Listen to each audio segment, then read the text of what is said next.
Grand Prix has set the Formula One world abuzz with action, drama, and revealing post-race moments that have pulled back the curtain on the growing tension within McLaren. What started as a dominant display by Oscar Piastri ended with a shocking revelation from Lando Norris in the cooldown room that has everyone talking about the 2025 championship battle. Oscar Piastri delivered a masterclass at the Bahrain Grand Prix, claiming his second victory of the F1 2025 season. The Australian took control from pole position and never looked back, finishing a remarkable 14.499 seconds ahead of his nearest competitor. This win represents Piastri's fourth career victory, achieved in his 50th Formula One start. Piastri's dominance wasn't limited to race day. He topped 2 of the 3 practice sessions before securing pole position in qualifying. His performance throughout the entire weekend demonstrated a level of comfort with the McLaren MCL 39 that his teammate Lando Norris clearly lacks. It's great to have this result out here. It's been an incredible weekend. Starting off with qualifying yesterday, and you have to finish the job today in style, was nice. I can't thank the team enough for the car that they've given us. It's pretty handy out there. No, great to have this result out here. It's been an incredible weekend. Started off with qualifying yesterday, and yeah, to finish the job today in style was nice. So yeah, I can't thank the team enough for the car they've given us. It's pretty handy out there. So. The victory also holds special significance as it marks McLaren's first ever win at what's considered their second home track. Mumtalakat, the sovereign wealth fund of Bahrain, is the leading owner of the British-based F1 team, making this win particularly sweet for the entire organization. Piastri's victory has significant implications for the Drivers' Championship standings. He becomes the first repeat winner of the 2025 season, closing the gap to his teammate Lando Norris to just 3 points. Had Norris finished 1 position lower, the McLaren drivers would have been tied, with the tiebreaker going to Piastri thanks to his 2 wins compared to Norris's 1. The championship battle now appears to be primarily between the McLaren teammates, with Max Verstappen falling to 3rd place in the standings, 5 points behind Piastri. The Red Bull driver, who had dominated Formula One in recent years, could only manage a 6th place finish in Bahrain, highlighting the shift in the competitive order on the grid. While Oscar Piastri cruised to victory, George Russell had to overcome significant challenges to secure his 2nd place finish. The Mercedes driver, who started 3rd after qualifying, faced numerous technical issues throughout the race. Yeah, it was exceptionally difficult towards the end. I had all sorts of problems with the car. The steering wheel, I was losing all my data, and the brake pedal went into a failure mode, so I had to do all these resets, and 1 minute the brakes were working properly, the next they weren't. In a post-race interview, Russell elaborated further on his difficulties. Strategically, the team was on point. Just talk us through the decision to start the race on the soft tyre, first of all. I mean, we kind of thought most people would start on the soft. We knew George only had one medium and one hard, and there was quite a lot of people around us that were in the same boat. So, yeah, we felt starting on the soft was going to be the best option. Despite these issues, Russell managed to hold off Norris's challenge on the final lap, securing his 3rd podium finish in 4 races this season. This impressive start to the year represents Russell's best beginning to a Formula One season in his career. Lando Norris's weekend in Bahrain was one to forget. After qualifying a disappointing 6th on Saturday, his race began with a costly error before the lights even went out. He positioned his car incorrectly in his grid box after the formation lap, resulting in a 5-second time penalty that he served during his first pit stop. "I made too many mistakes with the overtakes out of position," Norris admitted afterward. "It was a messy race for me. I'm disappointed not to bring home a 1-2 for McLaren because that would have been lovely at home. A tough one, but still a few positives." Nothing more than that, so a tough race, of course. I made too many mistakes with the overtakes. The out of position was a messy race for me, and disappointed not to bring home a 1-2 for McLaren because that would have been lovely at home. So a tough one, but still a few positives. Norris's race was further complicated at the safety car restart, where he was overtaken by both Ferrari drivers, Charles Leclerc and Lewis Hamilton, dropping him briefly to 5th position. He subsequently made hard work of passing Leclerc, locking up heavily at turn 1 before finally completing the overtake at turn 4 several laps later. In the closing stages, Norris put pressure on Russell but couldn't find a way past the Mercedes driver, attempting a move into turn 1 on the final lap that Russell successfully defended against. After the race, the 3 podium finishers gathered in the cool-down room prior to the trophy ceremony. This is where the most revealing moment of the weekend occurred, as the drivers watched highlights of the race on the television screen. The footage showed various moments from the Grand Prix, including Norris's battles with the Ferrari drivers and his ultimately unsuccessful attempt to pass Russell on the final lap. When footage of Piastri leading comfortably appeared on screen, Norris commented, "Who's that? That's boring. He's all on his own." Russell responded, 16 seconds ahead? Cruising. Russell revealed that he had considered attempting to overtake Piastri for the lead at the safety car restart. "I was tempted to go for a bit of a move at the restart," Russell admitted. Piastri acknowledged he was aware of the potential threat. "I saw. I was like, he's close enough if he really wants to go for it." Then Norris delivered the line that has everyone talking. "Why didn't you? That would have been nice." Nice easy race. Pretty calm. All under control. The medium was pretty sweet. Yeah, when The soft was good. The soft was the best stuff. Oh yeah. By a mile. Actually, through turn 2 was so difficult. We could tailwind. No. Oh, jeez. Is that Max Racing Carl? No, that's Yuki. Oh. It's restart. Who's that? Did you get past him? You done me here on the outside. What do you mean who said? It's you. Alright, mate. Jesus. Sorry because you're so far ahead, right? Oh, jeez. Was No, Lisos. Oh, you little dummy there, mate. Oh, what jeez. a muppet. Oh, no. Who's that? Oh, what a move. What? Oh. This turn 4. Same lap. Oh, you got it done. That's decent at least. Oh, last lap. No, I see. Alright, you were definitely going to have me off there, weren't you? Nah, mate, loads of room. Yeah. Who's that? That's boring. He's on his own. After so good. Yeah, you're 16 seconds ahead. Cruising. I was tempted to go for a bit of a move on the restart. I just thought, I was like, you post it up if you really want to go for it. That would have been nice. as being, You know. This revealing comment clearly demonstrates that Norris views his teammate as his primary championship rival and would welcome other drivers taking points away from Piastri. The fact that Norris was willing to openly express this in front of Piastri himself indicates the growing tensions within the McLaren team as the championship battle intensifies. Had Russell managed to overtake Piastri and maintain the lead until the checkered flag, Norris's championship lead would have been 10 points instead of the current 3. A significant difference in what promises to be a closely fought season. Beyond the revealing cool-down room comments, Norris has been honest about his difficulties adapting to the 2025 McLaren. "I feel like I've just never driven a Formula 1 car before. I'm struggling a lot. I don't know why. I have to try and find some answers," he said in the post-race press conference. "I wish I knew the answer. I don't know. I'm just nowhere near the capability that I have, which hurts to say. I have no doubt about that I am good enough, but something's just not clicking with me in the car. I'm not able to do any of the laps like I was doing last season."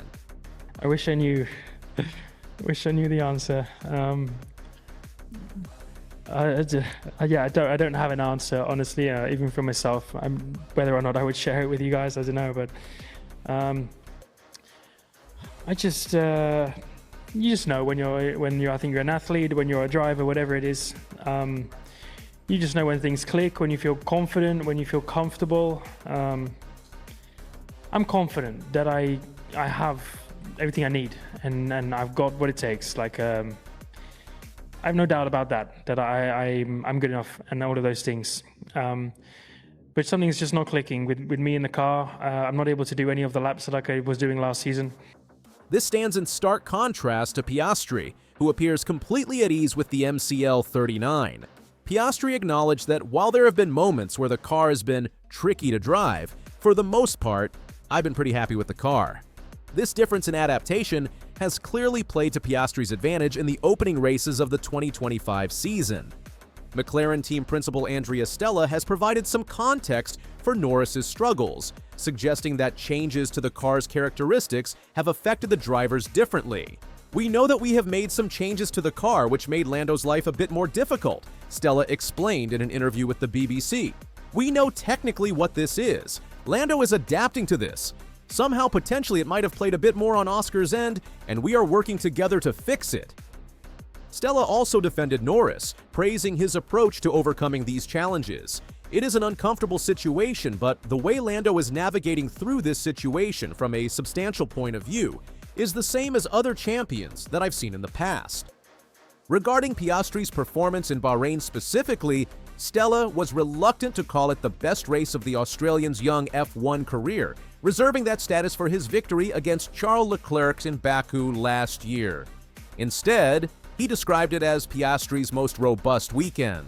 Stella said, "No hesitations, no inaccuracies. Everything that was available, he capitalized on. Radio check. Cool. Loud and clear. And Lando, just make sure you can read my handwriting. I know you struggle with mine. 1.7 seconds. Just when it seemed like Lando Norris was on his way to a dream season, disaster struck. A shocking revelation about his performance and car issues at the 2025 Chinese Grand Prix has raised serious concerns. Could this be the moment that costs him his shot at the World Championship? Let's discuss the full story. It was lap 47 at the Shanghai International Circuit, March 23, 2025. McLaren's Lando Norris, running second behind teammate Oscar Piastri, keyed his radio with a chilling message. "My brake pedal is going a bit long." Within moments, that bit long became a lot longer, and by the final laps, it was a full-blown crisis. According to McLaren team principal Andrea Stella, the issue stemmed from a leak, not in the brake line, but in a critical component, forcing Norris to adapt on the fly. The race has been more tense than it might have looked. First of all, because at the stop we lost the position with Lando to Russell, so we needed to recover the position. Stella explained to the media what was 100-meter braking became 200 meters, and towards the end, it was 300 meters. Norris had to lift off the throttle, coast, and apply the gentlest pressure just to make it around corners. By lap 54, his engineer Will Joseph warned, "The brake situation is getting critical." His lap times ballooned from the 1:36 seconds to the 1:38 seconds, and George Russell's Mercedes loomed ever closer in his mirrors. Yet, against all odds, Norris nursed the car home, crossing the line just 1.3 seconds ahead of Russell to secure second place and McLaren's 50th 1-2 finish. "I was lucky to finish," Norris admitted. "Brakes are something you really do need. They can save your life." How are you feeling about that? First of all, how scary was the brake issue towards the end? Because George just said to me half a lap more and he thinks he could have got you. He would have got me next lap, yeah. It will be a long, hard stare at the 5 red lights. When they go out, second Grand Prix of the year will begin. The Chinese Grand Prix is underway! But here's where the story takes a darker turn. While Norris and the team celebrated the podium, Andrea Stella didn't mince words. This wasn't a triumph, it was a failure. "It's unacceptable from a reliability point of view," he told reporters in Shanghai. "We need to do better." The brake issue, which emerged 15 to 20 laps from the end, wasn't just a fluke. It was a flaw McLaren knew about, but couldn't fix mid-race.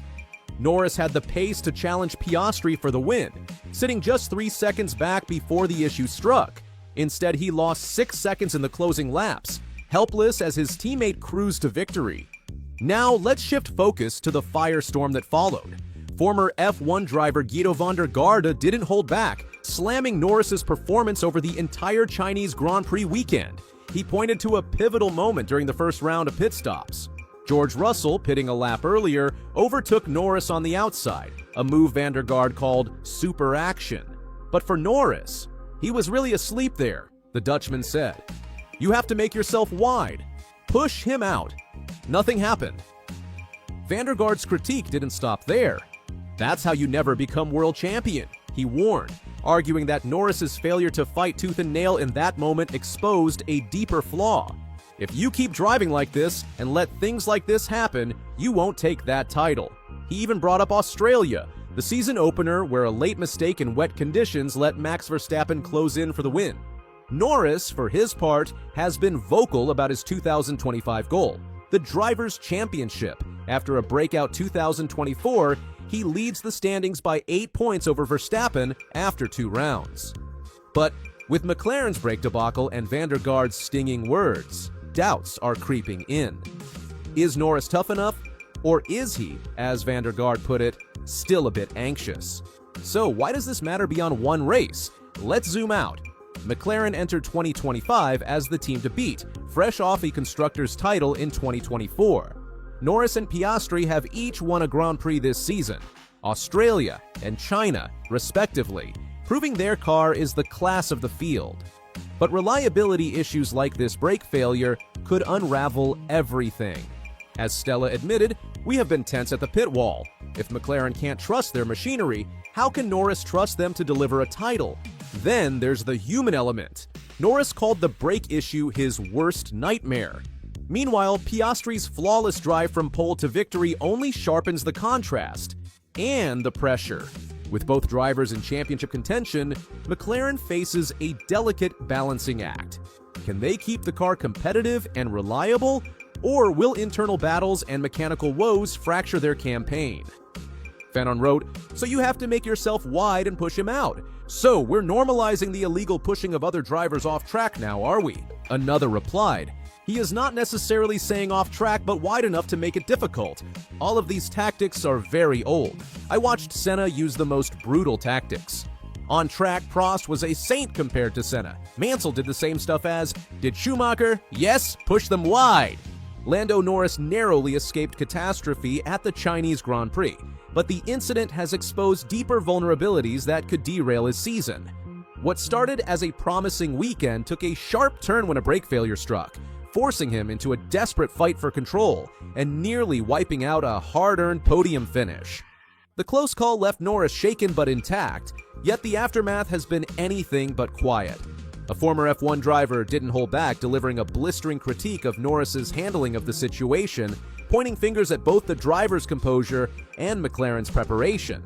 Adding fuel to the fire, McLaren's own team bosses have publicly acknowledged their missteps, admitting that the car's reliability issues are a self-inflicted wound.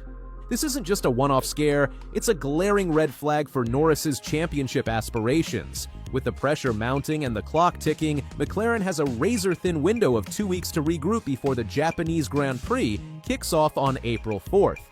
The Suzuka circuit, with its unforgiving turns and high stakes, won't forgive lingering weaknesses. For Norris, who's long been touted as a future title contender, this feels like a pivotal moment. The team's ability to address their mechanical gremlins and shore up their strategy could mean the difference between a season-defining recovery and a collapse that haunts him for years. Will McLaren rise to the occasion, silencing the doubters and proving their mettle? Or will this be the chapter in Norris's story where promise turns to regret? A missed opportunity he'll replay long after the checkered flag falls. One thing's clear, in Formula One, you don't get second chances when the brakes fail, on the track or in the title fight. As we head into the high-speed turns at 9 and 10, with Verstappen getting so close. Yeah, but he's in the dirty air through these high-speed chicanes. This should just be enough for Lando to break free. Lando Norris has done it. The 25-year-old British driver delivered a masterclass performance at Albert Park, winning the season-opening Australian Grand Prix in spectacular fashion. Despite treacherous conditions and relentless pressure from four-time world champion Max Verstappen, Norris held his nerve to cross the finish line just 0.895 seconds ahead of his rival. This victory marks McLaren's 12th win in Australia, setting a new record previously held by Ferrari.